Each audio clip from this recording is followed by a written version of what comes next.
Bonjour à toutes et à tous. Merci d'être présents sur cette table ronde qui est organisée dans le cadre d'Experimenta. Premièrement, moi, je dois dire que je suis vraiment ravie d'être à nouveau sur ce salon qui est incroyable. Et je crois qu'on partage vraiment avec l'atelier Art Science et les gens qui sont ici et The Quimp que je représente aujourd'hui les mêmes questionnements de fond sur le futur que l'on veut léguer à nos enfants. Et le sujet de cette table ronde en est clairement le symbole. Les tensions sont évidentes entre la technologie et la façon dont nous voulons vivre ensemble dans nos sociétés. On le voit aujourd'hui à Experimenta. Et on peut effectivement avoir peur, on peut redouter le pire dans cette interdépendance qui se tisse entre les technologies et notre humanité. Et en même temps, on peut aussi voir dans le numérique des outils, des méthodes et un état d'esprit qui pourraient redonner à chacun la confiance, donner ou redonner, et qui pourraient redonner à chacun le pouvoir de penser librement, d'agir librement, et qui pourraient aussi faciliter la construction de notre démocratie. Alors, jusqu'à preuve du contraire, la démocratie, qui est le sujet qui nous réunit aujourd'hui, est encore considéré comme le meilleur algorithme pour la construction de nos sociétés. Et c'est la façon dont on a envie de nous organiser aujourd'hui, d'organiser notre vivre ensemble. Mais pour autant, puisque la thématique de cette journée pose la question du regain démocratique, on comprend bien que la démocratie semble malade. Le taux d'abstention n'a jamais été aussi élevé. Aux dernières élections législatives, 51% d'abstention. On n'a jamais eu ce record-là en France. On a en mémoire des référendums dont les résultats n'ont pas forcément été respectés par nos institutions, nos gouvernements. On a aussi mis des bulletins de vote dans les urnes dont parfois on aurait préféré ne pas avoir à en arriver là. Et puis, on a souvent montré du doigt l'absentéisme des parlementaires, notamment en juillet dernier, lors du fameux vote sur la loi d'urgence, où la presse s'est vraiment offusquée de la présence d'à peine 150 parlementaires dans l'Assemblée. Et en même temps, des politologues nous alertent sur le fait que finalement, le travail d'un parlementaire n'est pas d'être présent en nombre et de faire front pour son groupe politique au sein de l'Assemblée, mais plutôt de travailler en amont avec les citoyens. Alors, du coup, tous ces signaux sont des signaux d'alerte et nous posent la question de la démocratie, ou peut-être pas de la démocratie, mais de l'exercice de la démocratie et de la façon dont on l'exerce aujourd'hui. Et on se dit que l'exercice de la démocratie est blessé. Et en même temps, depuis quelque temps, on observe de plus en plus le développement de ce qu'on appelle les civic tech. Ces technologies, ces outils qui se rassemblent, qui proposent à la fois des outils, des usages, et qui proposent de renforcer le lien entre les citoyens et le gouvernement. Donc, ces outils émanent à la fois de mouvements associatifs, de mouvements activistes, mais également des gouvernements eux-mêmes, et parfois même sont l'émanation de start-up et deviennent des modèles économiques. Elles favorisent à la fois l'ouverture du gouvernement, c'est-à-dire qu'on recherche la transparence des données dans les processus de vote, on cherche à co-créer des nouvelles lois, mais elles permettent aussi la participation citoyenne. On crée de nouvelles formes de réseaux sociaux citoyens, on finance de façon participative. Donc on voit bien que ces civic tech sont en train de proposer des solutions, de tester des solutions pour arriver à une nouvelle forme de démocratie. Alors la vraie question, c'est vraiment aujourd'hui, est-ce que ces technologies, est-ce que tous ces outils favorisent le regain démocratique ou non ? Et c'est un peu la question qu'on avait envie de poser aujourd'hui à Experimenta avec un panel d'intervenants très intéressant puisque chacun parle à partir d'une expérience et d'un endroit très différent. Donc nous avons le plaisir d'accueillir aujourd'hui Laurence Compara, qui est élue adjointe au maire de la ville de Grenoble en charge de l'accès à l'information, l'open data, les logiciels libres et par ailleurs présidente d'Open Data France. Donc on est très, très heureux de vous avoir parce qu'on sait que Grenoble est un peu considéré comme très expérimental sur cette question de la participation citoyenne. Nous avons également Marion Sabourdi, qui est aussi de Grenoble.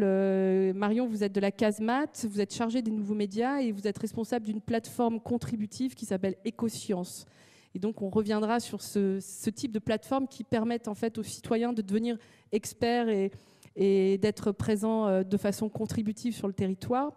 Nous avons également David Proté, qui est expert sur les questions de concertation citoyenne depuis plus de 15 ans à travers votre société, ta société, qui s'appelle Éclectique Expérience. Et David fera un panorama un peu de ce qu'on appelle la concertation aujourd'hui citoyenne, la concertation publique. Et puis, grand plaisir d'accueillir Alexandre Lombroso, qui a vécu une expérience assez incroyable autour d'une pétition que tu as menée, qui s'appelle Yes We Green. Et de cette pétition est née une loi. Et tu as réalisé un film autour de toute cette expérience que tu pourras partager avec nous. Voilà, donc le débat va être assez intéressant, je pense, et a déjà commencé entre les intervenants. Ce que je vous propose, c'est qu'on va d'abord, je vais un petit peu questionner nos quatre intervenants pendant une petite demi-heure. On va échanger, voir aussi quelques éléments de contexte, et puis ensuite la parole circulera et on pourra élargir le débat avec vous, avec toutes les remarques et les questions que vous souhaiterez poser. Alors, est-ce que tout va bien? C'est OK. Donc, on va démarrer avec David. David, donc, comme je le disais, toi, David, tu es vraiment, ça fait 15 ans que tu animes des concertations publiques, notamment en ligne. Tu es membre de l'Institut de la concertation et de la participation également. Moi, je trouvais intéressant que tu démarres ce débat parce que j'avais envie vraiment de te demander, mais de quoi on parle quand on parle de concertation publique aujourd'hui? Et d'où on vient?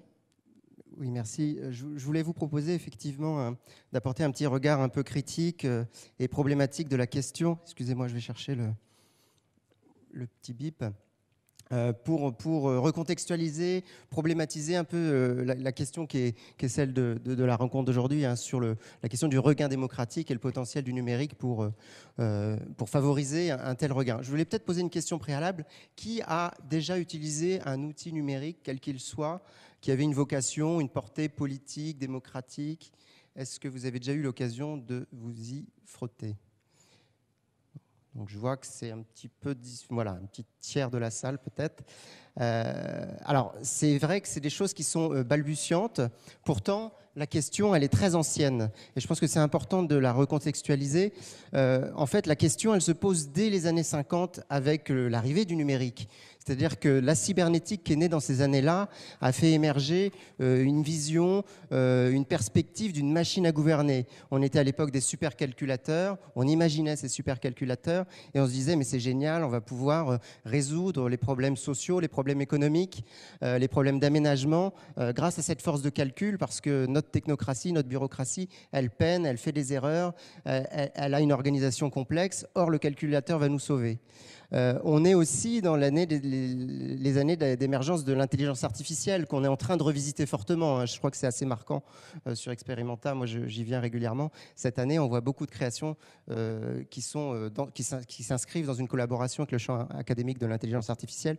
On voit qu'il y a un vrai engouement pour cette question qui est ancienne, qui date du début du numérique. Dans les années 70, il y avait déjà des initiatives aux États-Unis, des expérimentations de rediffusion sur les télévisions câblées de les town hall meetings, les réunions de conseils municipaux qui sont très suivies aux États-Unis. Il y a une vraie culture de la démocratie locale. Et ils avaient déjà l'idée, dans les années 70, d'instaurer des réseaux participatifs avec du feedback sur ces réseaux câblés pour que les citoyens puissent, de chez eux, suivre et participer à la réunion. Donc on voit que c'est une question ancienne qui a plus de 50 ans. Dans les années 90, il y a la cyberdémocratie qui arrive, la démocratie électronique, vous voyez, les termes bougent un petit peu, avec ce double mouvement qu'on connaît encore, hein, et que Sylvia a présenté tout à l'heure. Il y a l'idée d'un mouvement un peu bottom-up, c'est-à-dire d'imaginer que le numérique puisse équiper les citoyens dans leur capacité à interpeller le pouvoir politique, à lui demander de changer les modes d'organisation pour quelque chose de plus horizontal, de plus communautaire, de moins pyramidal, voire de faire contre-société, de proposer des sociétés alternatives. Donc là aussi, on est dans un mouvement numérique qui cherche à interpeller le pouvoir politique.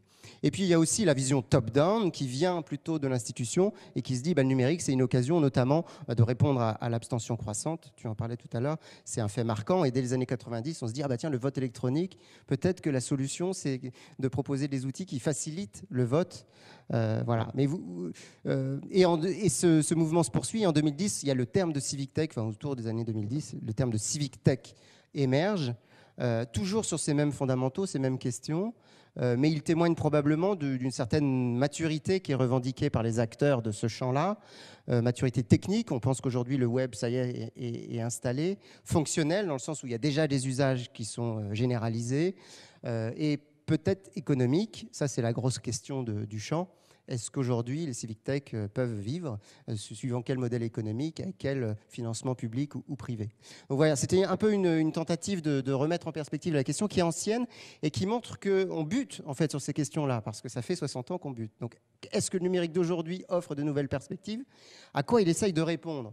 C'est un peu la question qu'on pourrait se poser. C'est avant de se poser la question de est-ce qu'on peut espérer un regain démocratique, mais de quoi souffre notre démocratie? Alors là, moi, je n'ai pas la prétention d'avoir la réponse. Tout ce que je sais, c'est qu'il y a de multiples questions qui se posent.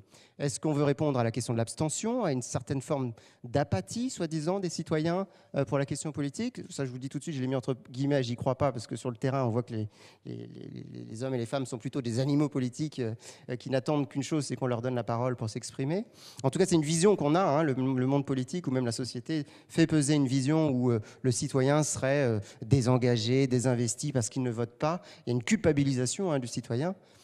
Alors que, là je passe au troisième point, on peut aussi voir ça comme une forme, plutôt l'expression d'une forme de défiance des citoyens, en disant mais à quoi sert de voter? De toute façon, les politiciens élus ne peuvent rien faire, l'économie est mondialisée, ce sont des pantins, les forces économiques sont à l'œuvre, ou les lobbies, etc. On peut avoir des visions très noires du fonctionnement politique actuel. On peut imaginer que plutôt les politiciens défendent des intérêts privés ou sectoriels en tout cas, une certaine partie de la société est soutenue et pas le reste. Donc cette défiance, elle est quand même généralisée et inquiétante. Je pense que les élus peuvent en témoigner et se sentent préoccupés. Est-ce qu'on essaye de répondre à un manque de transparence de l'action publique? Est-ce qu'on essaye de répondre à un manque de pertinence, d'efficacité de l'action publique? Tout cela, ce sont les questions que les civic tech ne pensent peut-être pas suffisamment parce que justement, et c'est vers ça que je voulais conclure cette présentation, de cette slide par ça, il y a un certain fantasme du solutionnisme technologique dont on doit s'écarter un petit peu. Ça, c'est Morozov qui nous dit « Attention à imaginer que l'outil va résoudre nos maux ». L'outil peut accompagner une transformation, l'outil peut être un levier du changement, mais il ne peut pas être la solution ultime. Donc souvent, il y a, il me semble, et c'est pour ça que je me permets d'avoir un regard un peu critique, un biais dans le regard où on pense que le numérique va résoudre ces maux. Et c'est peut-être pour ça qu'on bute sur cette question-là depuis 60 ans, qu'on imagine la fameuse machine à gouverner là, qui nous hante peut-être derrière dans l'esprit en disant peut-être que c'est ça qui va résoudre un certain nombre de difficultés que rencontrent nos sociétés. Ça s'inscrit, ça s'incarne, cette croyance, ce fantasme dans les slogans des civic tech. Là, je n'ai pas mis les noms, mais c'est un peu la publicité comparative. On voit, par exemple, une civic tech qui défend la participation citoyenne simplifiée. Est-ce qu'aujourd'hui, la participation citoyenne est complexe ? Est-ce que vous avez des difficultés pour prendre la parole, pour faire valoir votre voix? Est-ce que c'est ça qui vous gêne fondamentalement? Est-ce que c'est ça qui crée votre défiance? C'est une question. Je pense que c'est potentiellement vrai, mais probablement insuffisant. Une civic tech qui défend que c'est le lieu central pour échanger avec les citoyens. Alors là, ça veut dire qu'on manquerait de lieu central. En creux, ça veut dire qu'on n'a pas de lieu central. Ça veut dire que la mairie ne fait pas office de lieu central. Ça veut dire que la place du village ou la place centrale de la ville ne joue plus son rôle pour fédérer, alors qu'apparemment on a besoin de lieux centraux. Nuit debout montre qu'on a besoin de lieux physiques aussi pour se réunir et avoir envie de débattre de la société. On a aussi un slogan, la démocratie en continu. Donc ça voudrait dire en creux que ce qui manque aujourd'hui, c'est qu'on a une démocratie discontinue. Alors, je n'ai pas l'impression que ce soit le cœur du problème. Il y a un appel à une plateforme d'intelligence collective complète et polyvalente. Alors là, on pose un peu le décor, hein, attention. Alors, il y a une ambiguïté, on ne sait pas si c'est la plateforme qui est complète ou si c'est l'intelligence qui est complète et polyvalente. Bon, en tout cas, il y a un appel au numérique qui viendrait résoudre un problème d'intelligence collective. Est-ce qu'en réunion, est-ce que dans l'espace physique, on a vraiment cette limite-là? Est-ce qu'on n'arrive pas à être intelligents tous ensemble aujourd'hui dans la salle? Est-ce qu'on a besoin d'un outil? C'est une question, hein. Excusez-moi, je me permets vraiment d'être critique. Voilà, je vais pas tous les passer, mais vous voyez un petit peu le récit qu'il y a derrière ces civic tech et ce qu'ils essayent de pointer comme difficulté que ces civic tech essayent de dépasser. Je finirai par Madame la maire, j'ai une idée. Vous imaginez peut-être de quelle ville on parle, de quelle métropole on parle derrière. Là aussi, en creux, ça incarne l'idée que l'élu, l'agent, n'a pas l'idée du siècle et que c'est le citoyen qui peut l'avoir. C'est vrai dans beaucoup de cas. C'est un peu difficile à avaler pour les gens qui travaillent dans les collectivités et qui cherchent justement à sonder un certain nombre d'attentes de la part des citoyens. Alors, ça, c'était le côté un peu critique des slogans et des civic tech, de la promesse qu'ils incarnent. Dans les faits, il y a quand même des choses qui se passent. Il y a des bons et des mauvais exemples. Je ne vais pas distribuer les bons points et les mauvais points, mais presque. Je vais commencer par la mauvaise pratique. Alors, je préviens tout de suite, il n'y a aucune politisation de mon discours. Je parle juste de façon de traiter le numérique et de l'incarner dans les dispositifs.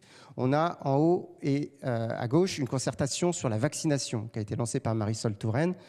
Vraiment, j'ai absolument rien contre Marisol Touraine, mais je souhaite juste dire qu'on a un mauvais exemple d'utilisation du numérique, en tout cas une méthodologie insuffisante. C'est une concertation sur un sujet difficile de société qui a été porté nationalement. Vous savez que la vaccination n'a pas bonne presse en ce moment. Et il y a eu 10 000 contributions sur Internet reçues. 10 000 contributions, c'est quand même assez considérable. Ça fait partie des beaux scores de consultation numérique. Et si vous allez sur le site pour voir un petit peu ce qu'il en ressort, vous avez une synthèse de 7 pages, exercice qui devait être périlleux. Et si vous ouvrez cette synthèse, vous vous apercevez qu'elle est faite par un chercheur ou une chercheuse. Là encore, je ne souhaite pas du tout dénoncer le travail de cette personne. Elle a fait un travail d'analyse sémantique, où on apprend au bout de 3 pages que le premier mot, le mot le plus utilisé, c'était vaccin, le deuxième, c'était santé, et le troisième, c'était famille. Donc jusque-là, très bien, mais on attend la suite. Et malheureusement, la suite ne vient pas. C'est-à-dire qu'effectivement, cette plateforme s'est fait dépasser par la logique du nombre. 10 000 contributions dont on ne peut pas rendre un petit peu l'intelligence et essayer de l'exploiter pour nourrir la démarche. Et vous comprenez bien que ça met à mal la transparence, la confiance qu'on peut avoir. Tu parlais de confiance, je pense que c'est fondamental. Ça met à mal un petit peu la confiance qu'on peut avoir dans ce genre de dispositif, parce que si le citoyen n'a pas accès à la manière dont sa contribution est traitée, dont elle est versée au débat et prise en compte dans une décision finale qui est lourde de sens, puisque là, on arrive à une obligation de vaccination supplémentaire dans un contexte où elle est plutôt rejetée par une grosse partie de la population, on voit bien qu'on rate une occasion là, de créer la confiance dans une décision nourrie par les citoyens. Un contre-exemple, c'est Nantes qui vient de finir un grand débat sur la transition énergétique, qui a mobilisé pendant 4 mois un panel de citoyens qui a organisé vraiment le débat et qui articule de façon très modeste des contributions en ligne, des contributions en réunion publique, des travaux en atelier, et qui a une méthodologie, une ingénierie où on traite toutes les contributions numériques, physiques, etc. et où on fait sortir un certain nombre de choses. Il y a un rapport qui est conséquent, il y a un plan d'action qui en sort, et il y a un suivi de ce plan d'action pendant plusieurs années. Donc là, on est sur l'exemple de l'ingénierie numérique et présentiel mélangé au service de l'action publique. Et on a ce genre de cas sur Grenoble. Je pense que Laurence Copara pourra en discuter. À côté de ça, on a d'autres initiatives moins top-down, plutôt bottom-up, j'en parlais. C'est par exemple une cartographie des pollutions au Pays Basque, où là, il y a une sorte de cartopartie organisée pour que les citoyens puissent dénoncer un certain nombre de choses de pollution localisée. Donc, super initiative bottom-up. Donc là, on voit bien une approche complètement différente, mais on peut s'interroger sur mais quelle portée, quel portage politique in fine. Et là, on reste un petit peu sur notre faim, même si l'outil donne à voir un certain nombre de choses où on voit arriver quand même une utilisation politique, technique, un petit peu des données. Je pense qu'on aura l'occasion d'en discuter. Et pour faire un petit clin d'œil à l'international, 2 clins d'œil à l'international, je parlais juste rapidement d'une plateforme qui s'appelle Meu Rio, qui est à Rio de Janeiro, où là, il y a une véritable interpellation des élus et des agents de collectivité par les citoyens qui se mobilisent en groupe pour dénoncer des corruptions, etc. Alors, je suis pas fluent en portugais, mais il me semble que le slogan veut dire nous n'avons pas besoin de beaucoup, mais on a besoin d'être nombreux pour faire pression justement sur les collectivités locales et les gouvernances locales. Et enfin, un petit clin d'œil à Montréal qui a créé un véritable réseau d'initiatives économiques, entrepreneuriales, citoyennes, associatives, pour redynamiser, donner un nouvel élan à Montréal. Là, on est bien dans le regain, pas dans le regain démocratique, mais dans le regain économique, mais où on voit qu'il y a des initiatives très intéressantes, stimulantes, reprise par la collectivité, puisque la ville, du coup, c'était pas elle qui était à l'initiative, mais elle a repris l'animation de ce réseau. Et donc, on a des petits signaux comme ça, assez intéressants quand même, de cas où on voit que le numérique essaye d'apporter quelque chose à la démocratie. Je vais bientôt m'arrêter. Une dernière slide très rapide, mais on reviendra dessus pendant la discussion si vous le souhaitez. Je peux revenir aussi sur les exemples si vous voulez que je les creuse. Je vais pas vous dérouler tout le texte parce que c'est un petit peu... Il faudrait qu'on prenne le temps de le détailler. Tout ce que je voulais vous dire, c'est que voilà, je souhaitais vous proposer ce regard critique pour complexifier un petit peu et dire que la réponse, elle n'est pas simple et qu'il y a probablement des conditions à réunir que moi, en tant que praticien aujourd'hui sur le terrain, je ne vois que rarement. Je pense qu'il y a des bonnes pratiques à identifier et à démultiplier. Et ces 3 pratiques, elles s'articulent, selon moi, autour de 3 axes qu'il ne faut pas oublier. La première chose, c'est qu'il faut considérer que la démocratie, c'est avant tout du dialogue. Il y a une nature dialogique profondément ancrée dans nos pratiques démocratiques. Il faut qu'on échange. Et moi, je reste sur ma faim sur les échanges en ligne. J'en anime tout le temps, donc j'espère pouvoir parler de quelque chose que je connais. Mais on reste sur notre faim quand on voit des gens qui se parlent sur Facebook ou sur des sites participatifs. On aimerait bien le même climat de bienveillance, de dialogue constructif qu'on peut avoir dans des ateliers de travail. C'est pas évident, on avance, mais c'est pas évident de créer les conditions de ce dialogue. Il y a la question des inégalités dans la prise de position dans ces dialogues, justement, c'est-à-dire qu'on a toujours le problème du tribun qui est plus à l'aise que d'autres personnes pour prendre la parole en réunion publique. On a la même chose sur les réseaux sociaux, il y a des gens qui sont très présents. Les publics les plus fragilisés ont du mal à s'exprimer, ne se sentent pas à leur place, même si c'est numérique. Ce n'est pas un outil magique d'inclusion, le numérique. C'est un outil qui nécessite un accompagnement.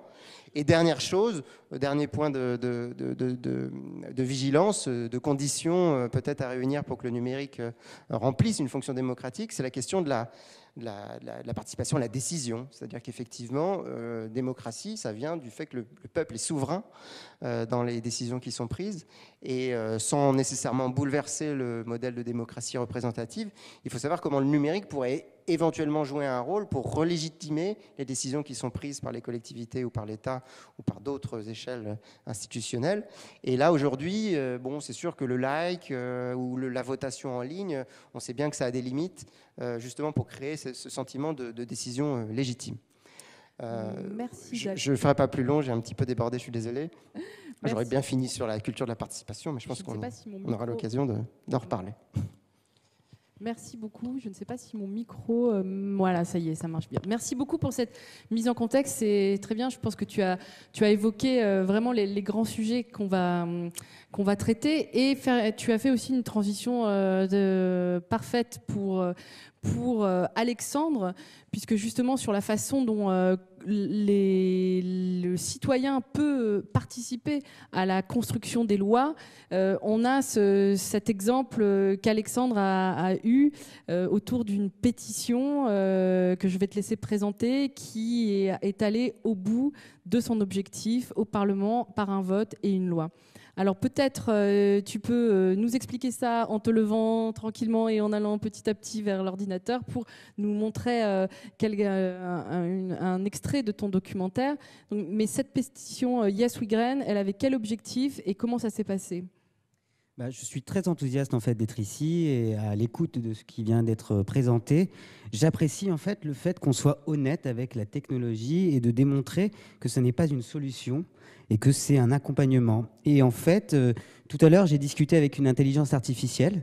Alors, elle m'a posé la question, qu'est-ce qui est le plus important dans la vie ? Je lui ai dit, se connaître soi-même. Et elle m'a dit, mais c'est quoi se connaître ? Alors là, je ne savais pas quoi répondre. Et en fait, en parlant à la personne qui avait construit cette installation, il avait beaucoup d'humour. Il était en train d'explorer, en fait, c'était quoi cette technologie. Et donc, en fait, je trouve que je suis à ma place ici parce que j'ai fait la même chose avec une pétition. Donc, je vais vous montrer le teaser. En fait, cette pétition, elle s'appelait Yes We Green. en fait, on parlait des semences paysannes, parce qu'aujourd'hui, il y a un grand problème, c'est que la majorité des semences qui sont inscrites sur un catalogue sont brevetées, et elles amènent une certaine dépendance des agriculteurs à un système de multinationales. Et en fait, ces agriculteurs rachètent chaque année des semences. Donc nous, on savait, avec mon associé qui s'appelle Jonathan Attias, qu'on avait raison sur une certaine question des semences paysannes, puisqu'en fait, elles ne pouvaient pas être échangées entre agriculteurs. Donc, suite à une certaine légitimité auprès d'Internet, parce qu'on avait une web-série qui s'appelait Jardinier Levez-vous, on s'est dit, on va utiliser des civic tech, on va lancer une pétition sur la plateforme mesopinions.com et on va voir ce que ça donne. Et comme en fait la personne dont on vient de parler, qui joue en fait avec la technologie, on s'est dit, nous aussi on va jouer avec les civic tech. Donc, je vais vous présenter juste le teaser du film et je reviendrai juste après pour vous dire qu'est-ce qui s'est passé. Alors, par contre... je ne sais plus où il est. Je vois pas. Alors. La technologie, hein, comme voilà, d'habitude. La technologie, bah, écoutez, je ne sais pas où il est le teaser. Il n'est pas sur... Alors, donc peut-être pendant qu'on cherche le teaser, tu peux juste nous expliquer que tout en lançant la pétition, l'astuce, ça a été de tout de suite documenter ce qui allait se passer et en faire un documentaire. Oui, alors c'est ça qui est particulier. Donc la différence entre un reportage et un documentaire, c'est que quand on fait un documentaire, on assume sa subjectivité. Et comme je viens de vous l'expliquer, nous, on était persuadés qu'on avait raison sur cette question des semences paysannes. Et donc, en lançant cette pétition, on s'est dit qu'on allait prouver aux élus, en fait, à quiconque, que nous avions raison. Et donc, on a utilisé cette plateforme. Et donc, je vais d'abord vous lancer le... Excusez-moi, voilà. On s'est déjà tous demandé si une pétition pouvait changer les choses. C'est absolument symptomatique que nous sommes dans une crise démocratique.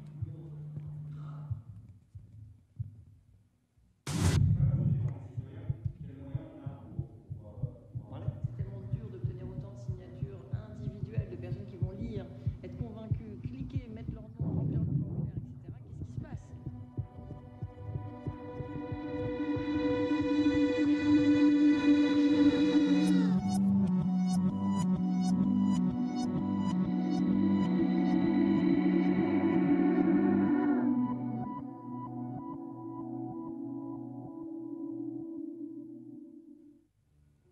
Dans cette aventure, il a bien été question de lobbying citoyen.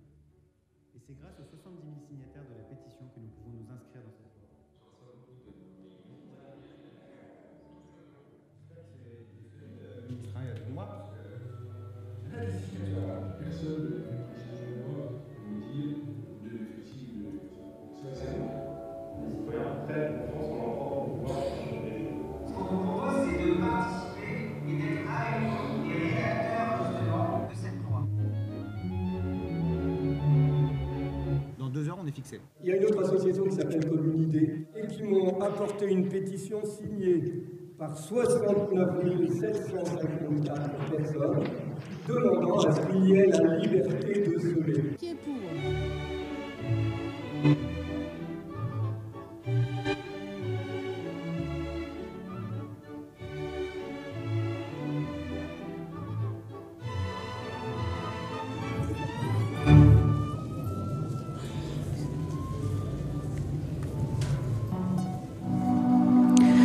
Donc, je vais pas vous... En fait, le suspense n'est plus là. Donc, on a permis, en fait, avec cette pétition, d'obtenir un amendement citoyen. Donc, un amendement qui est inscrit aujourd'hui dans la loi sur la biodiversité.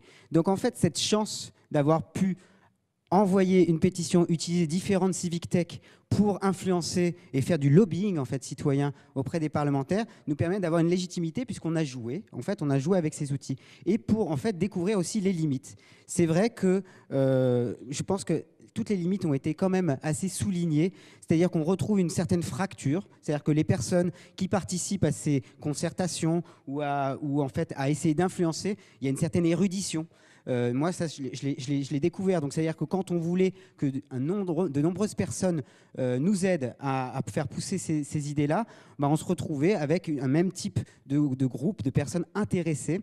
Et donc, voilà. Et donc, en fait, moi, ce que je peux dire, par contre, comme expérience, c'est qu'il y a 2 types de civic tech. Les pétitions, je pense que vous en avez tous signé ici. Il y a eu un foisonnement extraordinaire en 2015 et nous, on a surfé effectivement sur cette vague. En fait, c'est quelque chose de sensationnel. C'est un leurre de penser qu'une pétition va systématiquement changer les choses. Et pourtant, les nombreuses plateformes vendent effectivement cette possibilité d'influencer et de jouer un rôle important. Et dès qu'on rentre avec une plateforme plus importante qui est Parlement et citoyens, plus importante dans le sens où il y a un enjeu véritablement d'interagir avec les parlementaires, et bien là, on découvre effectivement plus de difficultés, l'outil est plus long, plus difficile et en fait un plus petit groupe. Donc en fait, lorsqu'on parle de démocratie et en fait d'accéder, d'un accès vraiment populaire à l'influence et aux politiques, et effectivement, ça demande une érudition particulière. Et nous, c'est la limite qu'on a découvert dans toute notre action. Parce qu'au final, c'est notre interaction physique et réelle avec les parlementaires qui ont joué vraiment un rôle dans cette décision, malgré le fait que, en fait, d'avoir 70 000 signatures, parce que c'est ça qui s'est passé, on avait 70 000 signataires, ça nous a permis d'arriver auprès des parlementaires et de faire un jeu de lobbying. Donc, voilà, c'est à mesurer et ce film, en fait, décrit toute cette aventure. Alors, merci Alexandre. Tous les deux, vous avez quand même parlé du caractère un peu non inclusif de ces outils numériques. J'aimerais bien qu'on revienne là-dessus.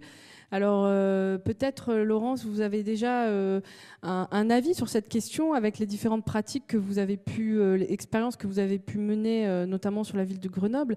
Est-ce que finalement, les outils numériques au service de la politique, de la construction d'une politique, sont des outils qui favorisent l'inclusion ? Alors, c'est la question de fond, effectivement. La démocratie, c'est un exercice exigeant. Je crois que et David et Alexandre viennent vraiment de nous le montrer. Qu'on soit élu ou qu'on soit citoyen, et je ne fais aucune hiérarchie entre les deux, c'est simplement des postures et des fonctions qu'on occupe à l'instant de sa vie, qui peuvent être différentes. On passe de l'un à l'autre, d'ailleurs. On oublie trop souvent que les élus, avant d'être élus et après d'être élus, se retrouvent à la case citoyen ou citoyenne. Et les élus, parfois eux-mêmes, l'oublient, d'ailleurs, ce qui est un problème. Mais donc voilà, c'est un exercice exigeant. Pas simple, pas forcément intuitif, pas spontané. Il y a un côté reposant à se dire, voilà, j'ai voté pour quelqu'un, ils vont faire le boulot pendant 6 ans, et puis on tirera le bilan. Si je caricature complètement, il y a un côté facile, effectivement, à laisser les élus se coltiner le boulot et à leur taper dessus parce qu'il est mal fait à l'arrivée. Je noircis abominablement le tableau, c'est jamais aussi caricatural que ça. Mais voilà, la question, c'est est-ce que les outils numériques peuvent permettre de dépasser un petit peu cette paresse intellectuelle d'un côté, cette illusion effectivement de participation, de démocratie. Et voilà, j'ai cliqué sur ma pétition en ligne, j'ai fait le taf. Et puis, va que pourra, les 70 000 personnes qui ont signé, si vous n'aviez pas été là pour porter la démarche jusqu'au bout, alors ils vous ont porté, il et elle vous ont porté. J'imagine que ça a été extrêmement collectif aussi, que ça crée des dynamiques. Et je pense que c'est une des premières choses que le numérique peut apporter. C'est un effet des multiplicateurs. On parlait des relations bottom-up ou top-down. Il y a une dimension numérique, moi, que je trouve qu'on oublie un petit peu souvent, c'est l'horizontalité que ça apporte. Quand on parle de bottom-up et top-down, on reste dans une vision vraiment de la démocratie représentative avec des gens qui sont en position de décision et qui ont une relation plus ou moins simple, plus ou moins fluide, plus ou moins riche, plus ou moins régulière avec les gens qui ne sont pas dans cette position-là, avec plus ou moins de bonne volonté de part et d'autre. Mais voilà. Mais il y a l'idée qu'on est dans une relation verticale. Le numérique, il apporte de l'horizontalité. Ça veut dire qu'il se passe des choses sans les gens qui sont en position de pouvoir. Et c'est très bien. La vie publique, la démocratie, la liberté au sein d'une société, il n'y a pas que les élus qui en sont les garants et qui doivent l'animer. Ça, c'est la première chose. C'est de l'horizontalité. C'est de l'effet de masse. 70 000 signatures, c'est beaucoup plus facile à récupérer quand on a des outils en ligne qu'on peut diffuser facilement avec les effets viraux qu'on a avec des outils comme les réseaux sociaux que de se faire les marchés, les porte-à-porte, etc. Il faut faire les deux. Parce que ça reste de l'humain, malgré tout. Alexandre l'a très bien dit au final, c'est la discussion finalement entre personnes, entre les porteurs de la pétition et les parlementaires qui a emporté le morceau, entre guillemets. Donc, et c'est tant mieux finalement que ça continue à se passer avec du lien entre êtres humains. Mais voilà, il y a un effet démultiplicateur du numérique qui permet de diffuser de l'information, de diffuser de la prise de conscience, et puis d'augmenter le poids, effectivement, parce que quand vous êtes allé à l'Assemblée, comme on vous a vu, vous apportiez dans vos valises les 70 000 personnes qui avaient signé la pétition, mine de rien. Donc il y a cette dimension-là. Et puis il y a aussi des éléments de risque qu'on a encore assez peu abordés. On a vu des effets où il y a des moments où ça marche. Il y a l'exemple de la loi pour une république numérique aussi, où il y a 4 amendements issus du débat en ligne qui ont finalement été portés dans la loi. Donc, voilà, il y a des choses, il y a des cliquets, on sent qu'il se passe des choses. Après, le numérique, c'est un outil.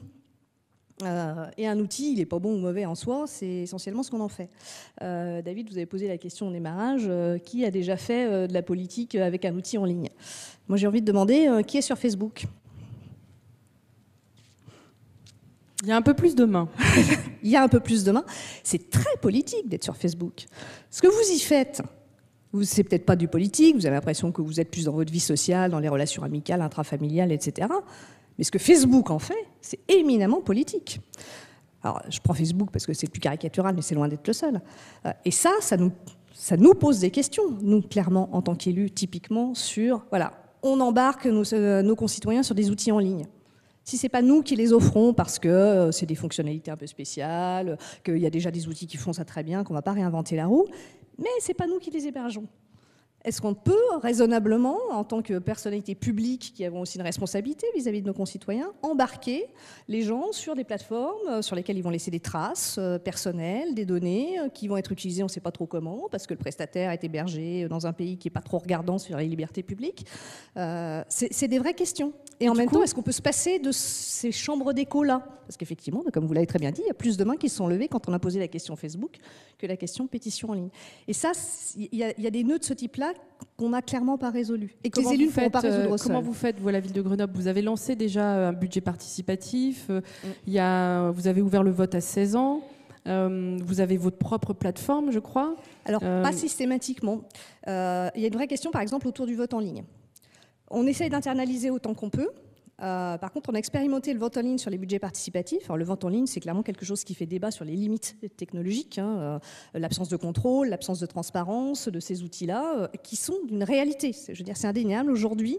Quand on vote en présentiel avec une urne transparente, un isoloir, la liste d'émargement, etc., on sait qu'on est capable d'offrir un processus démocratique, un processus de vote, de qualité, transparent, contrôlé par les citoyens, fiable. On n'est pas capable aujourd'hui d'offrir la même qualité en ligne. Donc c'est une vraie question politique pour nous de se dire, est-ce qu'on s'embarque dans un dispositif technique qui présente une forme de régression par rapport au vote en présentiel, en sachant qu'en même temps, c'est quelque chose qui est susceptible de drainer davantage de gens sur ces dispositifs-là, de toucher des publics comme les jeunes davantage, et on sait qu'on a un peu du mal dans les dispositifs de démocratie participative, c'est le fameux, toujours les mêmes, qu'on draine dans nos réunions publiques, et puis Alexandre l'a dit, un certain niveau d'éducation, donc des types de sociologie qui ne sont pas du tout représentatifs de la population. Voilà. Est-ce qu'on s'embarque dans un outil comme ça qui verrouille un petit peu pour ouvrir de l'autre? Alors, on se l'est autorisé sur les budgets participatifs parce que c'est local, parce qu'on a par ailleurs du vote en présentiel qui reste possible. On n'enferme pas les gens dans le numérique.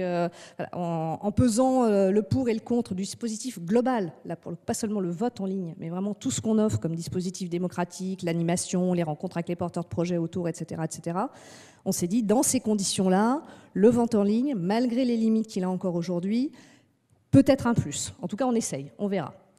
Et de fait, il y a quand même un tiers des électeurs à la dernière session du budget participatif qui ont utilisé le vote en ligne, ce qui est loin d'être anodin. Donc voilà. Par contre, vous me demandez, est-ce que vous êtes pour le vote en ligne pour la présidentielle? Je vous dis non tout de suite. D'accord. Donc voilà, c'est vraiment, c'est à regarder au cas par cas. En tout cas, ce que j'entends, c'est qu'on ne sait pas vraiment qui vote. Vous n'avez pas de retour sur qui utilise ces outils-là. Vous n'avez pas une analyse sociologique sur les personnes qui utilisent vos outils, qui viennent voter, qui contribuent, etc. aujourd'hui, vous? Alors, on a des analyses par tranche d'âge, on a des analyses par lieu d'habitation, secteur de la ville, des choses comme ça. Par contre, catégories socio-professionnelles, on ne les a pas. Alors après, on sait que tel quartier va plutôt être un quartier populaire, tel autre va plutôt être un quartier où on trouve des catégories socio-professionnelles supérieures. Donc on peut matcher des choses comme ça. Mais une analyse fine, effectivement, à ce niveau-là, non. Et c'est aussi normal parce que c'est aussi respecter le secret du vote. Alors on sait quand même qu'on a à peu près un quart des gens qui votent sur les dispositifs de démocratie locale qui ne sont pas inscrits sur les listes électorales. À Grenoble, on a ouvert la possibilité de vote localement aux habitants de plus de 16 ans, c'est-à-dire les gens qui ne sont pas inscrits sur les listes électorales mais qui pourraient l'être, parce qu'on en a, il ne faut jamais l'oublier. Quand on parle d'abstention, il y a aussi ça. Les étrangers et les personnes de 16 à 18 ans. Donc on élargit énormément le corps électoral et donc il y a quand même un quart des électeurs qui se mobilisent localement alors qu'ils ne le font sur aucune élection classique. Ce qui est aussi intéressant et ce qui fait un petit peu travailler les ménages. D'accord, merci. Merci. Je voudrais juste poser une question également à Marion. On change un petit peu de sujet. Le sujet, c'est plutôt comment on crée des plateformes contributives qui vont casser un peu le rôle de l'expert et donner l'expertise aux citoyens et à un grand nombre de personnes animées par un même sujet. C'est l'objet de la plateforme Écosciences. Est-ce que tu peux nous en dire quelques mots aujourd'hui? Est-ce que vraiment cette plateforme permet, peut-être déjà réexpliquer ce qu'est la plateforme et dire ce qu'elle permet en termes de contribution citoyenne? Alors, je vais expliquer un petit peu. C'est bon, ça marche? Je vais expliquer donc ce que c'est la plateforme, mais en fait, c'est en lien avec ta question précédente sur l'inclusion. Enfin, est-ce que c'est inclusif? Faut pas oublier. Enfin, déjà, là, on a beaucoup parlé finalement d'Internet, plus précisément que les nouvelles technologies, mais enfin, par définition, ça ne l'est pas. Clairement, tout le monde n'a pas Internet, tout le monde n'est pas équipé d'ordinateur, de smartphone ou autre. Et même les sites Internet sur lesquels on va, ils sont designés, codés par des gens. Parfois, quand on prend les GAFA, par des hommes blancs valides, pour résumer très rapidement. Donc clairement, c'est pas du tout inclusif. Si on va sur YouTube, il y a une manne de vidéos qui sont par exemple même pas sous-titrées.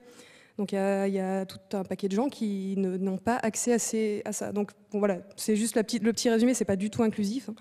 Mais ça peut le devenir, ça peut être accompagné, on peut améliorer les choses et on peut aussi finalement créer, donc comme on l'a fait avec Écosciences, on peut coder, créer une plateforme pour telle ou telle utilisation. Dans notre cas, donc moi je travaille à la casemate, notre cas c'est pour parler de culture scientifique, en gros. Je m'étais posé un peu la question d'ailleurs, je me disais, bon, je vais arriver à cette table ronde, ça parle de démocratie, ça parle de loi, ça va parler de plein de choses comme ça, et moi je vais arriver avec la casquette un peu plus culture scientifique. Mais en fait, ça a beaucoup parlé de science ici, là, à l'instant. Ça a parlé de pollution, ça a parlé de semences, ça a parlé de vaccination aussi.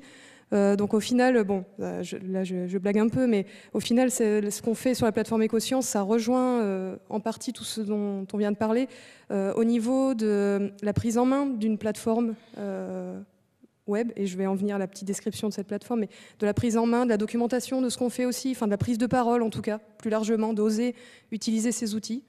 Et donc, pour résumer un petit peu, Écosciences, c'est une plateforme qu'on édite à la casemate, qui est en ligne, qui est accessible, gratuite, sur laquelle vous pouvez vous inscrire. Enfin, vous pouvez d'ailleurs la consulter sans vous inscrire, mais si vous inscrivez, ça vous permet de contribuer, de poster des agendas, de poster des articles autour de la culture scientifique. Alors, petit bémol sur le terme expert, parce que ça fait souvent grincer des dents dans le domaine des sciences. On ne devient pas expert en n'importe quelle science. Enfin, le terme expert, en plus, est particulier. Donc, clairement, sur cette plateforme, il y a à la fois des chercheurs, il y a des collégiens, il y a des parents, il y a des profs, il y a tout le monde. Mais ceux qui contribuent, ils contribuent sur, on va dire, ce qu'ils font. J'ai pas envie forcément de parler de domaine d'expertise ou quoi, mais en tout cas, ils publient leurs projets, ils expliquent ce qu'ils font. Ils expliquent qu'ils organisent une conférence, ou si c'est un chercheur ou une chercheuse, il ou elle explique qu'il a pu participer à la fête de la science ou à Experimenta, par exemple.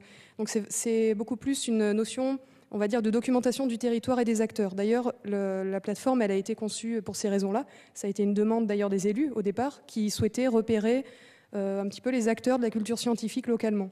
Est-ce qu'il n'y a que des chercheurs? Est-ce qu'il n'y a que des associations? Non, on se rend compte, même là on le voit avec Experimenta, qu'il y a aussi des artistes, il y a aussi des citoyens. Il y a énormément de monde qui parle de sciences, de techno, d'écologie, de tous ces domaines-là, de santé. Donc voilà, Écosciences, c'est une plateforme contributive, participative, pour parler de sciences, de culture scientifique ici, localement. D'accord. Mais l'objectif, c'est quoi? C'est finalement de se créer une culture commune du territoire? C'est de partager son territoire, partager sa connaissance? Un petit peu tout ça. C'est aussi de pouvoir mettre au jour ces acteurs. Parce que si on prend quelqu'un dans la rue et qu'on lui dit... alors les Grenoblois, c'est un peu peut-être particulier, mais si on dit à quelqu'un dans la rue, bon, pour toi, c'est quoi les sciences localement? Qui fait des sciences? Il aura peut-être quelques noms, il aura peut-être, je sais pas, le CEA, le CNRS peut-être, et encore, pas forcément, peut-être la CASBAT, j'espère. Mais voilà, il aura peut-être quelques acteurs, alors qu'en fait, on est beaucoup plus nombreux que ça. Et même au sein du CEA ou du CNRS, par exemple, c'est très, très varié. Il y a plein de sciences. D'ailleurs, quand on dit sciences, on parle beaucoup sciences dures. On pense sciences dures, a priori, physique, maths, alors qu'il y a des sciences humaines, c'est beaucoup plus large. Et donc, l'idée principale, c'est de documenter ça et de le mettre au jour, de dire, voilà, sur le territoire, il y a ça. Vous pouvez aller voir telle conférence, vous pouvez aller voir tel acteur. Si ça vous intéresse, engagez-vous aussi. Enfin, il y a un peu ça en sous-texte, finalement. C'est quelque chose en ligne, mais pour pouvoir aller dans la vraie vie, dans la vie physique. Pas dans la vraie vie, parce que c'est aussi la vraie vie en ligne, mais dans la vie géographique et physique, on peut se déplacer, quoi. On reviendra peut-être là-dessus, parce que j'entends derrière ce que tu présentes quand même la vraie question, c'est l'éducation au numérique et la façon dont on va utiliser l'outil pour co-construire ensemble à la fois de la connaissance, mais aussi son esprit critique et ensuite être des citoyens éclairés capables de voter aussi et de prendre des décisions et des responsabilités. Mais on reviendra sûrement sur ce sujet. Ce que je voudrais, c'est faire circuler un petit peu la parole dans la salle. Si il y a une remarque, une question, n'hésitez pas à... Monsieur, vous avez levé la main ou pas du tout? J'ai cru voir. Oui, volontiers. Ah ben voilà. Bonjour, donc je suis Michel Grangeat, je profite pour présenter puisque je suis le président d'Hexagone. Alors, donc, voilà. Bonjour Monsieur le Président, voilà. Je vous invite à parler bien dans votre micro parce que nous sommes sur Facebook Live, désolé, pour la plateforme utilisée et du coup il faut bien parler dans son micro. Ok, donc je vous remercie, moi j'apprécie tout à fait ces débats, bien évidemment. Et ce qui semble ressortir depuis le début, c'est qu'il y a effectivement ce fantasme de la technologie, de l'intelligence artificielle. Et finalement, on revient toujours à la question, mais qu'est-ce que nous, on fait avec ?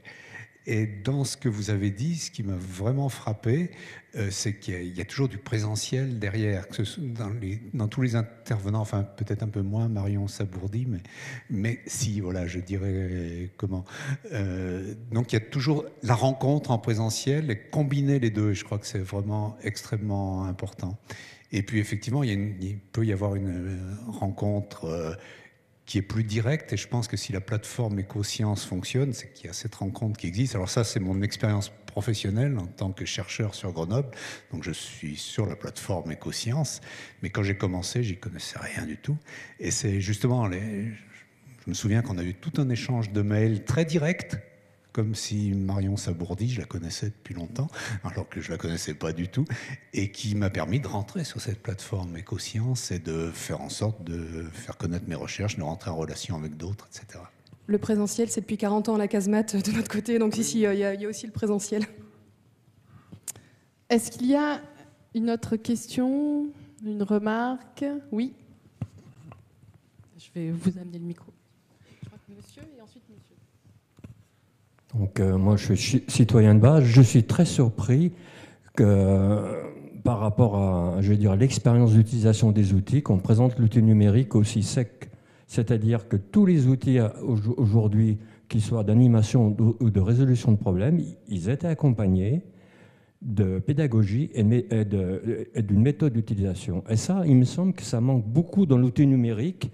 Faut pas croire, il me semble que c'est illusoire de croire que la réponse en individuel fait avancer les choses. Oui, les choses avancent à condition au minimum de faire un travail préalable de groupe pour donner une proposition ou une réponse. Sinon, c'est l'exemple du début, on a N centaines de réponses et on en fait quoi ? Oui, donc l'accompagnement à la réponse, la question pédagogique, je ne sais pas si quelqu'un veut répondre. Allez-y, réponds David et je vous donne... Oui, je pense que c'est un point très important. Je crois qu'on l'a évoqué un petit peu tous, un peu rapidement, mais l'accompagnement est essentiel. Et c'est vrai que les technologies, et c'est vrai qu'on parle beaucoup du web, les ergonomes cherchent à faire des interfaces, à minimiser cet accompagnement, c'est-à-dire à offrir des outils qui seraient soi-disant clés en main qu'on pourrait utiliser tout de suite. C'est le cas de Facebook, c'est le cas, on parlait des réseaux sociaux, c'est le cas de beaucoup de plateformes où on part du principe qu'on essaye de faire des ergonomies intuitives. C'est c'est le terme qui est utilisé. Et il y a des gens qui se forment là-dessus, etc., et qui essayent de minimiser le coût d'entrée dans la plateforme. Ils parlent de coût d'entrée en disant, voilà, il faut que 90% des gens puissent l'utiliser sans formation. Parce qu'on ne peut pas, si vous êtes Uber, vous ne pouvez pas faire de la hotline pour dire, ah, vous êtes à tel endroit, vous n'arrivez pas à cliquer pour payer. Non, ça ne marche pas. C'est des systèmes qui doivent se tenir tout seuls, puisqu'on est dans une économie mondialisée avec des applications qui veulent vraiment toucher le plus grand nombre.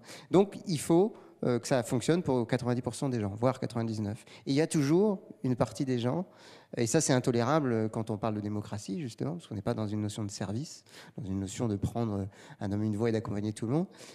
On rentre en friction quand on parle de plateformes démocratiques qui, malheureusement, se calquent un peu, et moi je suis un peu critique vis-à-vis de pas mal de civic tech là-dessus, sur ce modèle de fonctionnement, en disant on va faire une plateforme hyper intuitive.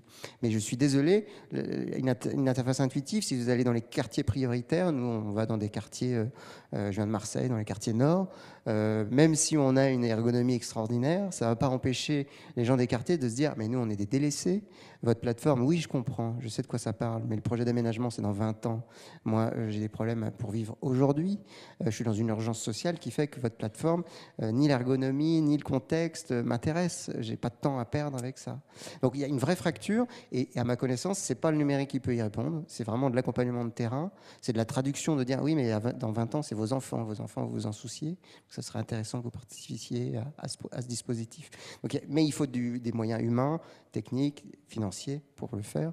Et ça, c'est une vraie difficulté. Merci David. On a plein de questions. Donc, monsieur, j'ai bien vu là-bas, vous inquiétez pas, je suis le flow.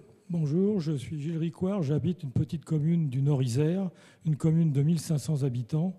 J'ai été élu pendant 30 ans et mon maire ne sait pas se servir d'un ordinateur. Donc il ne peut pas faire une consultation participative par l'informatique. Donc c'est très difficile. Donc plein de choses qui ont été dites pour les communes là s'adressent qu'aux grandes villes de France. En plus, il y a, je crois, plus de 80% des communes qui ont moins de 1000 habitants. Donc là, c'est très compliqué. Et puis après ça, dans les consultations participatives, eh bien, il y a le problème après ça de l'utilisation. On peut très bien faire des consultations et puis pour faire croire qu'on fait de la démocratie, et puis on se les garde sous le coude et on s'en sert pas et on fait comme on a envie de faire. C'est déjà ce qui se passe dans la majorité des cas. Hein. Moi, je me souviens avec mon maire, je n'arrêtais pas de lui dire c'est pas tes décisions qu'on doit voter, c'est ce que le conseil municipal a décidé. Toi, tu dois appliquer ce que le conseil municipal décide. Et ça, c'est très difficile. Donc, tout ce que vous avez dit, je le partage complètement. Et je crois qu'il y a c'est une minorité, c'est pas une minorité, mais il y a très peu de personnes qui sont en possibilité d'utiliser tous ces outils comme il faut et de pouvoir aller dans le même sens que ce que vous proposez. Merci, monsieur. Je donne la parole à ce monsieur et ensuite Je me permets de faire remarquer que les femmes peuvent Laurence. prendre la parole. Pardon ? Les femmes peuvent prendre la parole. Oui, regardez, d'ailleurs, moi je la prends. Mais allez-y, s'il vous plaît. Mais tout à fait. Alors, ça tombe mal parce que là, les femmes, manifestez-vous, il y a une demande. Mais je donne la parole à monsieur et ensuite je vous laisse répondre. Oui, merci. Bruno Cohen, j'anime au sein de la métropole du Grand Nancy une nouvelle mission qui a été mise en place il y a quelques années, qui s'appelle Nouvelle Intelligence des Territoires et dont l'objet est précisément de réfléchir à ces questions de démocratie, mais pas uniquement, de démocratie travaillée par les questions des transitions technologiques et toutes ces questions que nous avons abordées jusqu'à maintenant. Je voulais juste apporter un témoignage très court, c'est que à côté des instances de participation qui existent au sein de la métropole du Grand Nancy, à travers toutes sortes de dispositifs qui sont mis en place. On a mis en place, nous, des ateliers des possibles, à l'intérieur desquels on essaie de réfléchir, dans un premier temps, au passage entre une idée qui est d'être acteur de la participation, acteur de sa ville, à l'idée d'être auteur de sa ville. Ce passage entre acteur et auteur est quelque chose d'un petit peu plus subtil et qui nous amène à un ensemble de commentaires à l'échelle locale, parce que ça pose toutes sortes de problèmes que de devenir participant et auteur du récit métropolitain ou collectif. Voilà. Donc je voulais juste savoir quelle était, à partir des expériences que vous avez dans ce domaine-là, de la participation et d'une manière générale des questions de démocratie. Est-ce que vous avez repéré d'autres initiatives un peu comme celle que nous menons à Nancy, ailleurs, parce qu'on n'a pas fait de benchmark vraiment très fort, mais ça nous intéresse d'avoir un retour sur ces questions. Voilà, merci. Je ne sais pas qui veut répondre. Là-dessus, je laisserai peut-être plutôt effectivement David, qui a une vision bien plus large que moi, sur la remarque que faisait monsieur tout à l'heure. La question d'être outillé face à la démocratie, c'est une question qui se pose, numérique ou pas. Et effectivement, de toute façon, une grande collectivité aura plus de moyens pour organiser un débat démocratique, une animation démocratique, une consultation, une concertation, une co-construction, qu'une petite, numérique ou pas. Après, c'est aussi, il y a plus de proximité aussi dans une petite commune que dans une grande ville, et donc aussi, il y a énormément d'informels aussi dans la démocratie. Et la formalisation, en fait, elle se pose quand on a besoin de cristalliser la décision. Ce qu'on formalise, c'est un processus de décision. Et la question qu'on pose quand on associe ou pas les citoyens, suivant les décisions qui sont prises, c'est qui décide ? Est-ce que c'est l'élu tout seul, effectivement, sans discuter ? Est-ce qu'on associe les citoyens juste pour prendre leur avis ? Est-ce qu'on se contente de les informer de ce qu'on fait ? Est-ce que, au contraire, on le fait vraiment ensemble ? Ça, c'est des choses sur lesquelles il faut être extrêmement clair. David l'a très bien dit sur les contre-exemples, le coût de la synthèse d'une concertation qui est à côté de la plaque. C'est pas mieux dans le monde avec des outils numériques qu'avec des outils pas numériques. Donc, il y a besoin d'un contrat extrêmement clair sur le processus de décision et sur qui y participe et jusqu'à quel point. Sinon, effectivement, on va dans le mur et les outils numériques ne répondent pas à cette question. Ce n'est pas parce qu'on a mis du numérique que d'un seul coup, on a donné plus de pouvoir aux citoyens. Marion ? Et juste pour compléter cette réponse, il y a pas mal d'associations en Isère autour du numérique ou Internet au sens large que vous pourriez peut-être faire participer sur votre commune. Ça va des enfants jusqu'aux retraités, il y a les Wikipédiens, il y a les gens qui travaillent sur OpenStreetMap, il y a des assos comme l'Âge d'Or, Codec, qui apprennent à coder, qui apprennent à utiliser les outils. Donc il ne faut pas hésiter aussi à se rapprocher de ces structures-là ou de ces assos ou de ces personnes-là et les faire intervenir. Nous, on travaille avec elles, donc bon, on les connaît. On peut d'ailleurs, je pourrais donner les références si besoin. Mais les Wikipédiens, par exemple, ils vont dans plein d'endroits, ils proposent des choses au pied levé comme ça. On peut peut-être dans une mairie, je ne sais pas, ils ont fait ça dans des labos, dans des lieux culturels. Les Instagrammeurs aussi de Grenoble, on peut travailler avec eux. Donc vraiment, il y a des gens spécialisés sur des outils, il y en a d'autres moins qui sont plus généralistes. Il ne faut pas hésiter à les faire intervenir. Merci Marion. Alors monsieur, ensuite ce sera monsieur. Oui, alors moi je vais réagir à plusieurs choses. Et là, par exemple, je voulais aussi parler, à un moment, il y a eu quelque chose qui a été écrit qui s'appelait les Républiques numériques par le gouvernement, qui n'a pas encore été mentionné, mais justement, on parlait de la cristallisation de la décision et de savoir qui prenait la décision. C'était un projet mené par le gouvernement pour questionner le citoyen sur ce qu'il pensait de décisions à prendre sur le numérique.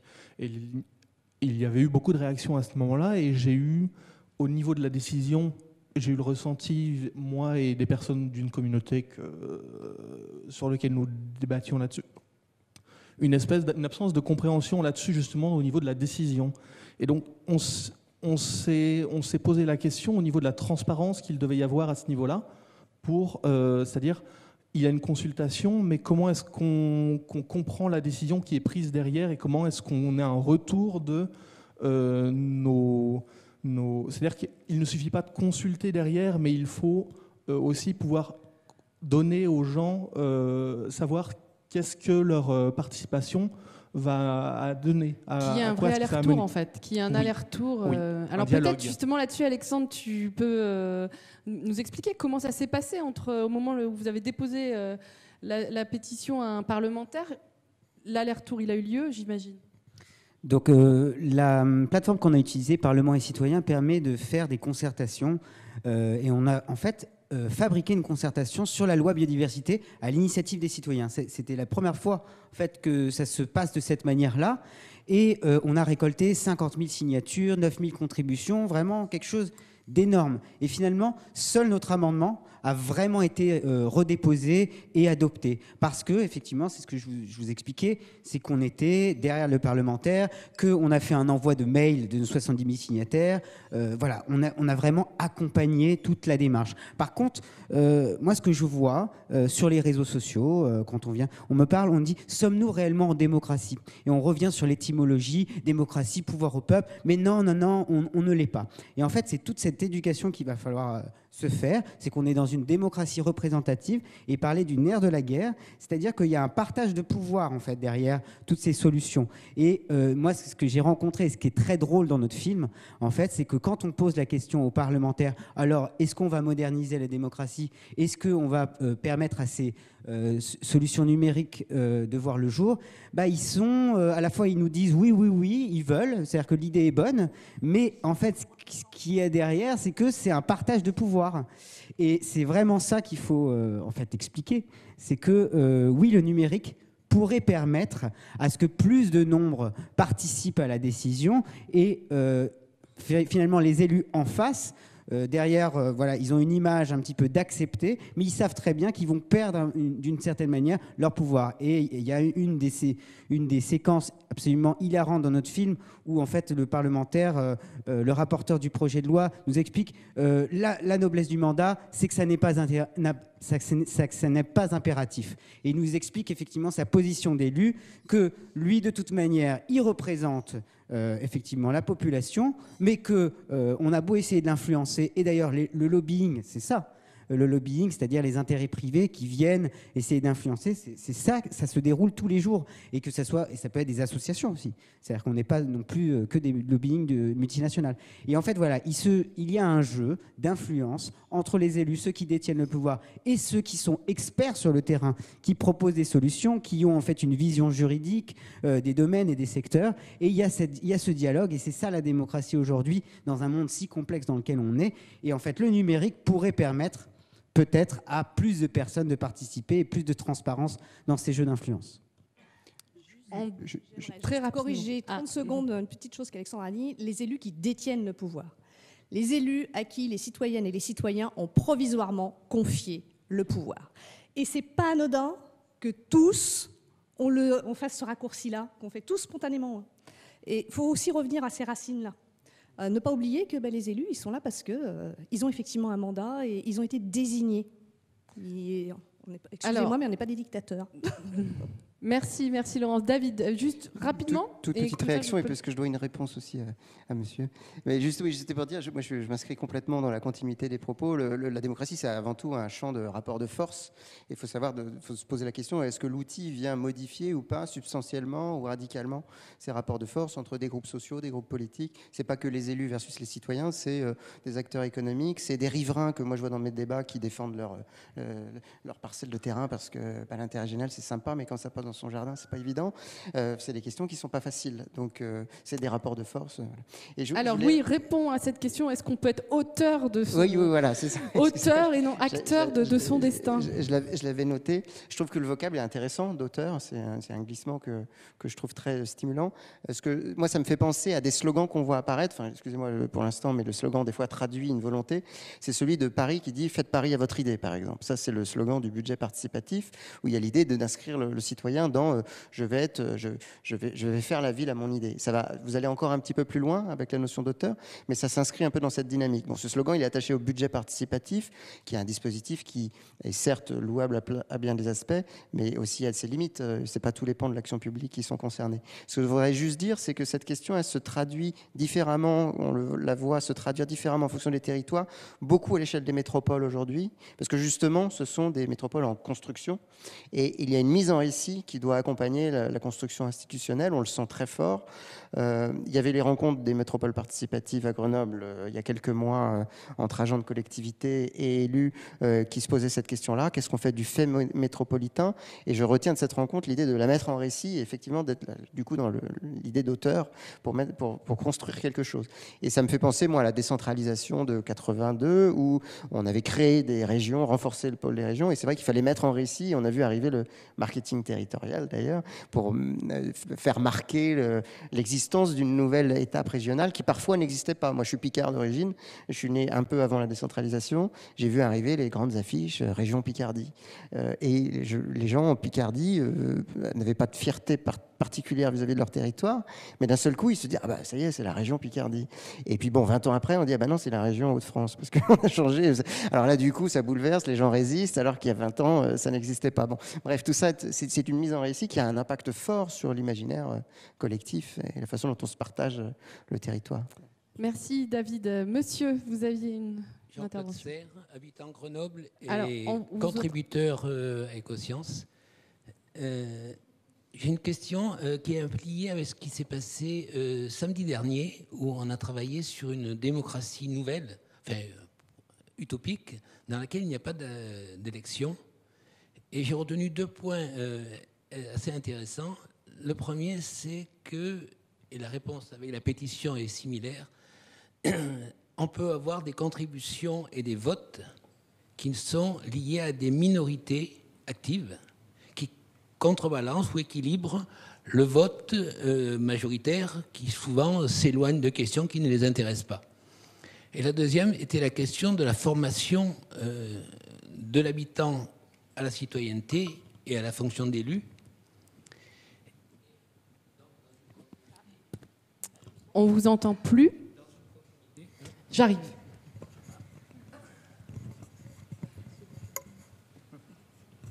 Merci. Donc, dans le Parlement citoyen, il me semble bien que depuis quelques mois, il faut avoir une formation pour pouvoir contribuer. Et c'est peut-être une autre plateforme, mais je pense que c'est celle-là. Il y a une formation à mettre en place. Alors la question qui se pose, c'est est-ce que la citoyenneté, c'est un statut uniquement ou aussi une certaine compétence?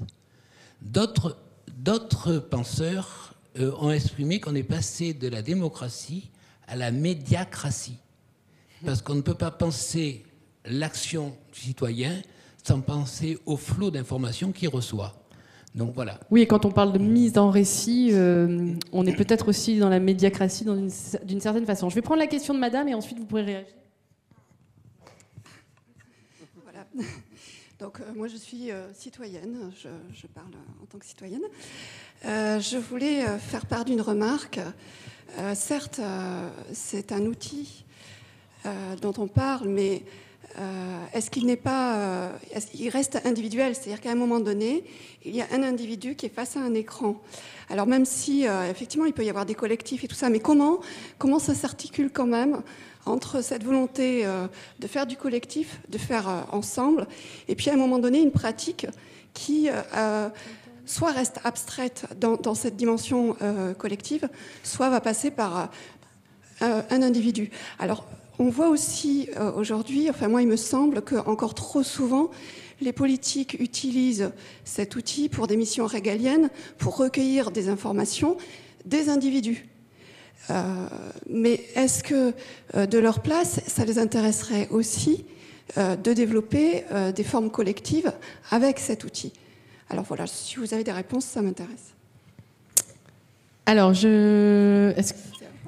Laurence, oui, allez. Ça à froid en 30 secondes. C'est une vraie question. Ça rejoint la question effectivement des rapports de force, des lobbies, des contre-pouvoirs. On voit aussi, et notamment le numérique apporte beaucoup aujourd'hui, c'est un espace de contre-pouvoir vis-à-vis des lobbies traditionnels et en particulier des grands lobbies économiques.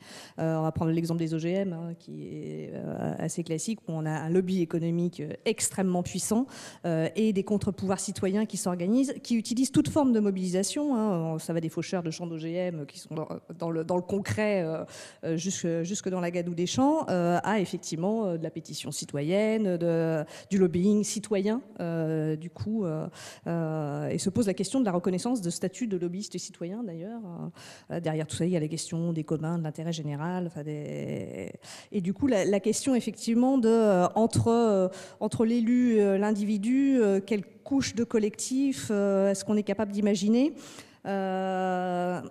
comme ça, spontanément, sans y avoir réfléchi de la manière dont vous posiez la question, je vous l'avoue, la sensation que j'ai, c'est que c'est quelque chose qui est à géométrie variable qu'on va tous, à un moment ou à un autre, se trouver dans la position de l'individu, de membre de collectif, peut-être d'élu, si jamais un jour le cœur nous en dit et que l'occasion se présente, parce que le sujet va nous intéresser, parce que c'est un moment de notre vie où on va avoir du temps, parce que. Et du coup, c'est plus... Quels sont les outils? Et du coup, est-ce que les outils numériques sont susceptibles de favoriser l'émergence de ces moments collectifs au moment où on en a besoin? La sensation que j'ai, mais là c'est vraiment empirique, c'est que plutôt oui. C'est que c'est plutôt le numérique est plutôt facilitateur de ces moments-là. Après, on a des moments comme Nuit debout qui ont utilisé aussi le numérique, mais pas que, qui étaient aussi de cet ordre-là.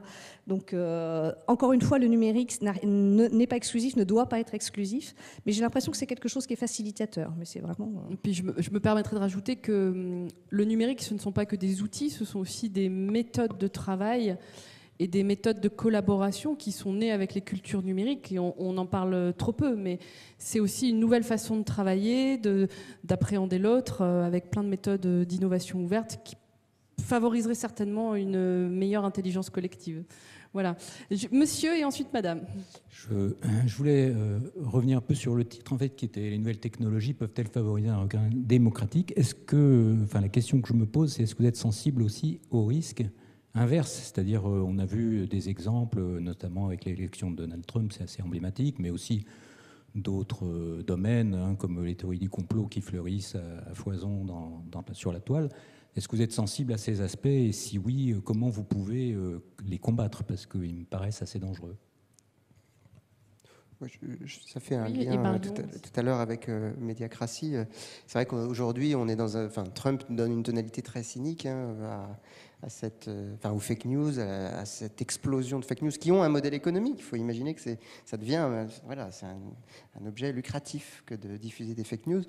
C'est assez effarant. Moi, j'étais sur un colloque il y a quelques mois où il y avait des témoignages de France Télévisions et des Échos qui étaient plutôt inquiétants, parce que même les médias, les gros médias qui ont énormément de moyens, se sentent un peu démunis par rapport à ces vagues-là. Et c'est vrai que par rapport à ça, on est extrêmement fragile.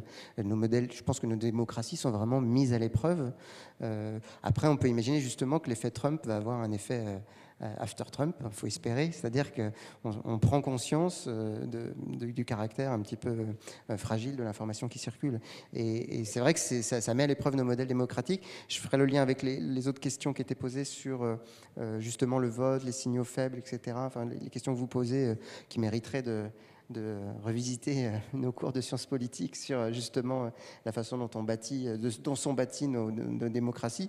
Ça me fait réagir sur le fait qu'on a une vision trop écrasante de la démocratie qui se résumerait au vote. Et ça, historiquement, il y a des politistes comme Saint-Omer qui remontent à la Révolution française en disant attention, c'est depuis ce temps-là que la démocratie elle est très représentative et qu'il y a une tentative de prise de pouvoir des élus, des agents. Je ne dis pas ça pour vous personnellement du tout, mais historiquement, il y a une démocratie représentative qui se méfie du peuple, et donc il y a l'expertise et ceux qui ont le pouvoir qui essayent de jalousement le préserver en donnant le droit de vote, mais pas plus, et on stigmatise les gens parce qu'ils ne votent plus, etc. Enfin, on réduit la démocratie au vote, alors qu'aujourd'hui on est en train de la réouvrir, je pense. Il y a beaucoup de collectivités, il y a beaucoup de les gouvernements récents tentent quand même de réouvrir un petit peu les vannes et changer de posture, mais c'est des processus culturels assez lents face à des phénomènes très, très préoccupants. Marion, merci David.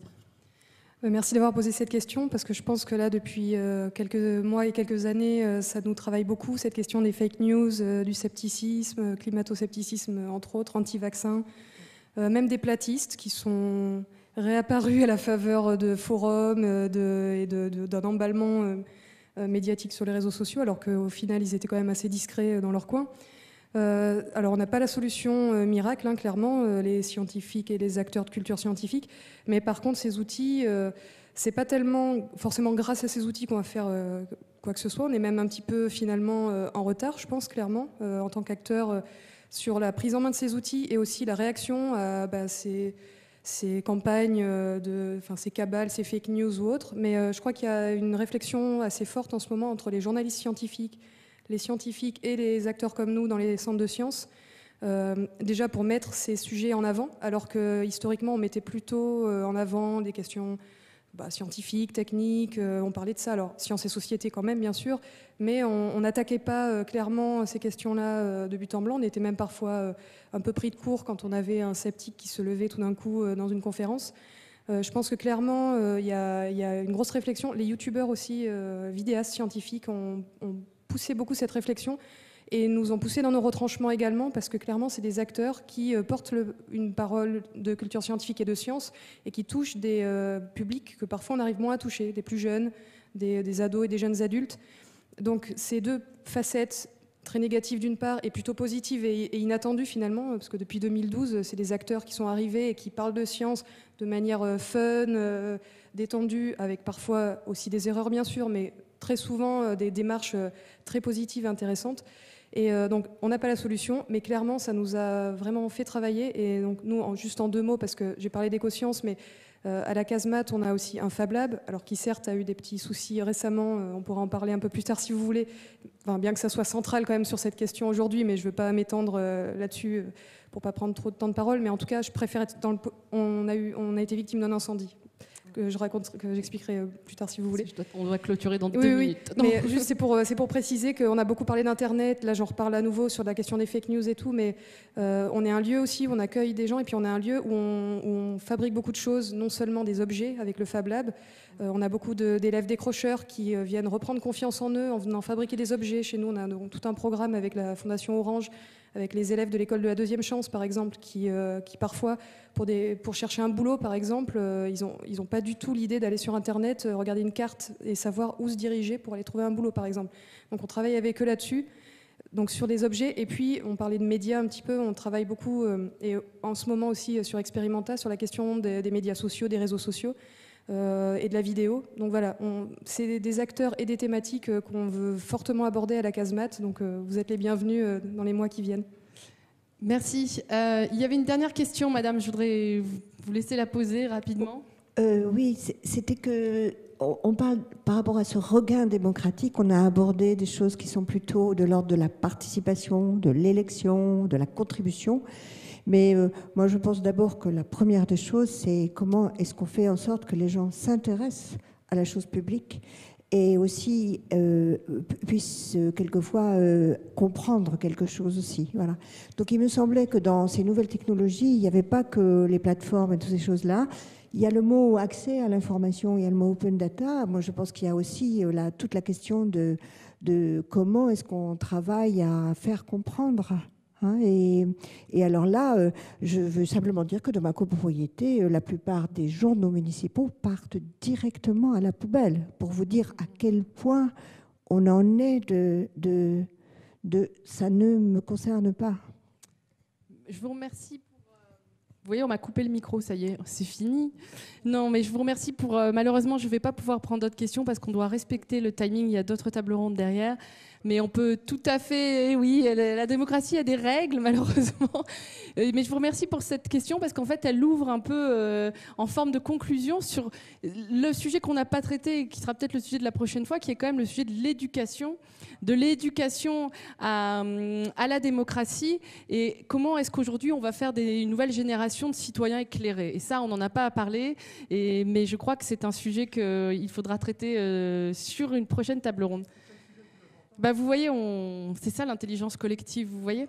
Nous sommes des bourgeois bohèmes qui savons utiliser tous ces outils, mais le peuple, il ne sait pas utiliser tout ça. Vous dites intuitif pour les réseaux sociaux, tout ça. Voilà, exactement. Merci monsieur, merci à tous et bonne continuation sur Experimenta. Merci beaucoup à nos intervenants, c'était très enrichissant, je crois.